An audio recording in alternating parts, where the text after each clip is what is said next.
ഇന്ത്യയിൽ മൊത്തം 2 മാസം ബില്ലിംഗ് സൈക്കിൾ ഇല്ല. ഇത് പറ്റിയൊരു പരിപാടിയാണ്. 1 മാസത്തെ ബില്ലിംഗ് സൈക്കിളിലേക്ക് വരണം. അതിനവർ കാരണം പറയുന്നതാ, ഇത് കുത്താനുള്ള എംപ്ലോയീസ് കൂടണം. നിങ്ങൾ കുത്തണ്ട, സ്മാർട്ട് മീറ്റർ വെച്ചാൽ മതി, പ്രശ്നം തീർന്ന്.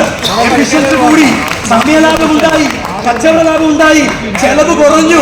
ഇതാണ് നമ്മൾ പറയുന്നത്. നിങ്ങൾ പോയി കുത്തി ഞങ്ങൾക്ക് തരണ്ട. അങ്ങനെയുള്ള ഒരു സംവിധാനം നിന്നിട്ട് കാലങ്ങളായി.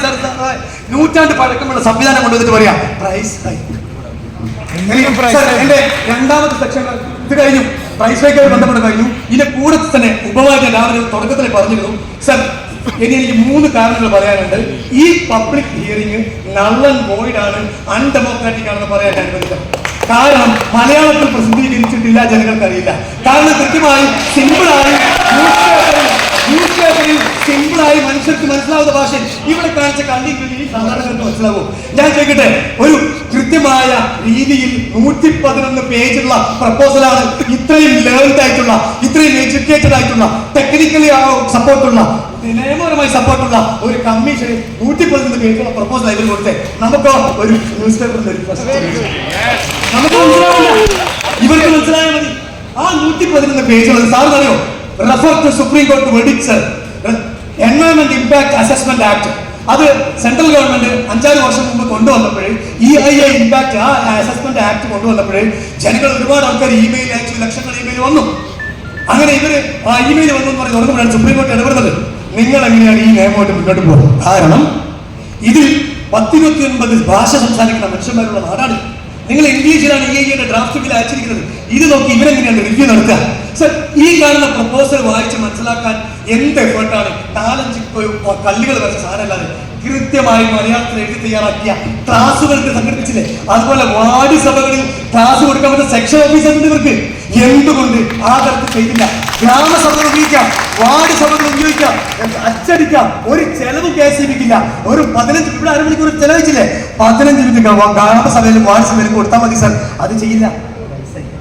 അടുത്തത് സർ, അടുത്ത ഒന്നുകൂടെ സർ, ഒരു ന്യൂസ് പേപ്പർ, ഏതോ 2 മലയാളം പേപ്പറും ഒരു ഇംഗ്ലീഷ് പേപ്പറും രാജൻ സാറിനോട് സംസാരിക്കൊണ്ട് വ്യക്തമായി പറഞ്ഞു, സ്റ്റാറ്റ്യൂച്ചറി മാൻഡേറ്ററി കുറെ അങ്ങോട്ട് പറഞ്ഞാൽ നമുക്ക് മറ്റേ മമ്മൂട്ടിയുടെ ലാംഗ്വേജ് പറഞ്ഞ പോലെ പോവും. ഇത് സംഭവിക്കുന്നത് എന്താണെന്ന് വെച്ചാൽ, ഈ നിയമപരമായ കാര്യത്തിന് വേണ്ടി കൗമുദി വേറൊരു പത്രം, ഇവിടെ പത്രം വായിക്കുന്ന പല പത്രങ്ങൾ വരണം.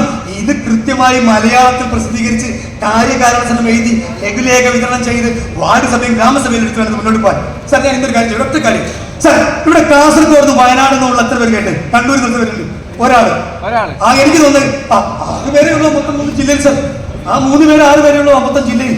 സാറേ, 4 ജില്ലയിലുള്ള ആൾക്കാർ ഇവിടെ വരണ്ട. ഈ കോഴിക്കോടുള്ള ആൾക്കാർക്ക് ഒരു സ്ഥലം തികയാത്തൊരുത്ത് 100 പേർക്ക് പ്ലാൻ ചെയ്ത് ചിന്തിക്കുന്നത്. എന്നിട്ട് അതിന്റെ ആ പാർട്ടീഷൻ സാറ് വരുന്നതിന് മുമ്പാണ് പാർട്ടീഷൻ നിൽക്കുക.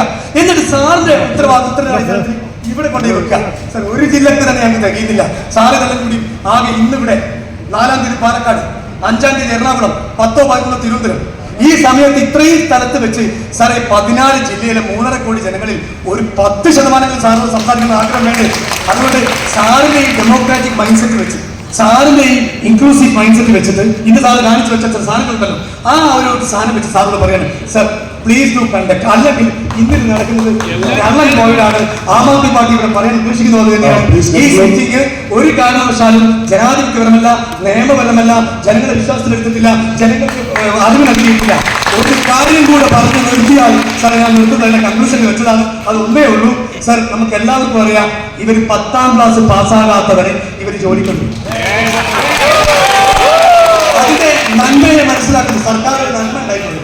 എന്ന് വെച്ചാൽ 10ാം ക്ലാസ്സും ഇല്ലാത്ത സമൂഹത്തിലെ അബല വിഭാഗത്തെ ചേർത്ത് പിടിക്കാനുള്ള നന്മയുണ്ട് സർ. കാണാൻ കഴിയുന്നില്ല. പക്ഷേ ഇവിടെ ഡേഞ്ചർ അവിടെയല്ല, അവരെ ഇലക്ട്രിക്കൽ വർക്കറായിട്ട് എടുക്കുക.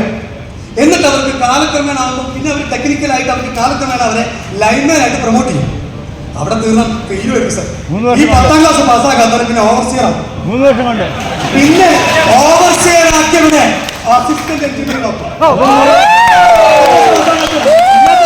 ഇല്ല എന്ന് പറയട്ടെ, ഈ രാജൻ സാറിനോട് പറയട്ടെ. അതും കഴിഞ്ഞ് AXC ആക്കിയത് പോലും ഉണ്ട്. അത് എവിടെ കിടക്കുന്നറിയോ? അവിടെ പോലും 10ാം ക്ലാസ് പാസ്സാക്കാത്തവൻ. ശരിയാണ്, പഴയ തലമുറ നിങ്ങൾ പറഞ്ഞു നിൽക്കും. പക്ഷെ ഞങ്ങളെ അനുഭവിക്കുന്നത് 10ാം ക്ലാസ് പാസ്സാക്കാത്തവനാ.